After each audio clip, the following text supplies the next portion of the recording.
Hello guys, আসসালামু আলাইকুম। সবাইকে আলিফের পৃথিবীতে ওয়েলকাম। আশা করি সবাই ভালো আছেন। আমি আলহামদুলিল্লাহ ভালো আছি। কাল ঈদ, আজ চাঁদ রাত। আজকে কালকের জন্য কী কী প্রিপারেশন নিয়েছি সবগুলো আপনাদেরকে দেখাচ্ছি এখনই। গাইস, এই বড় হাঁড়ির মধ্যে কালকে রান্না করা হবে। এটা আমাদের ট্রেডিশনাল হাঁড়ি, যেটার মধ্যে রান্না করা হয় প্রতি বছর কুরবানির মাংস।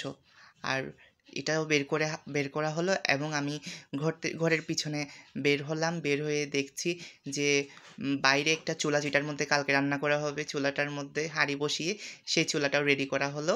প্রতি বছরই এভাবে করা হয় কুরবান উপলক্ষে। সো গরুকেও দেখলাম আবার।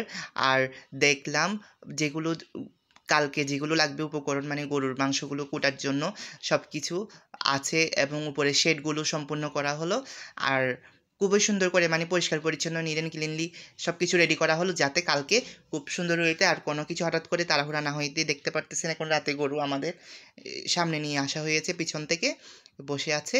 কালকে কুরবানি দেওয়া হবে আল্লাহর নামে এই পশুটাকে। গাইস, ফাইনালি আজকে চাঁদ রাত। সো সব কিছু প্রিপারেশন আজকে নিতে হবে, কালকে যেহেতু কুরবানি ঈদ। সো আজকে সব কিছু নেওয়া হলো, মানে প্রিপারেশন যেগুলো যেগুলো দরকার, যেগুলো যেগুলো করার। হঠাৎ করে কালকে সকালে তো আর সব কিছু বের করে ঠিক করা তো সম্ভব নয়। তো আজকে সব কিছু নিয়ে বের করে প্রিপারেশন সব কিছু নিয়ে রাখছি কালকে কুরবানি ঈদের জন্য।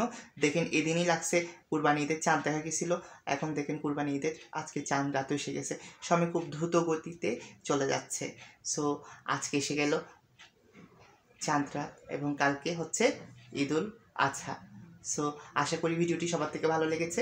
সবাই লাইক করবেন, কমেন্ট করবেন, সাবস্ক্রাইব করবেন এবং বেল আইকন প্রেস করতে ভুলবেন না এবং দেখতে থাকুন আলিফের পৃথিবী।